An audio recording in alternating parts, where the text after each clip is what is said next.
জীবনের সঙ্গে তার অনেক কিছুই জড়িয়ে আছে, যেটি স্ট্যাটাসে ভালোবাসা মিশিয়ে আলাদা আলাদা করে লিখেছেন তিনি।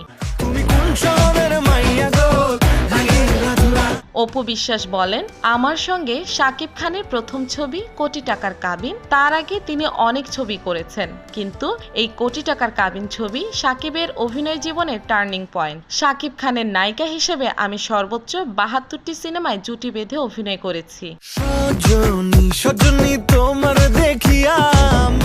তার জীবনে প্রথম প্রেমিকা হয়ে আমি এসেছিলাম, তার প্রথম স্ত্রীও আমি তাকে প্রথম সন্তান উপহার দিয়েছি। তাই আমি মনে করি শাকিব খানের অভিনয় জীবনের সফলতার 25 বছরের পথে আমিও জড়িয়ে আছি সেই সফলতায়। শাকিব খান আমার সন্তানের বাবা, সেই হিসেবে তার সফলতার এই বিশেষ দিনটির জন্য আমি নিজেও খুশি। দোয়া করছি এই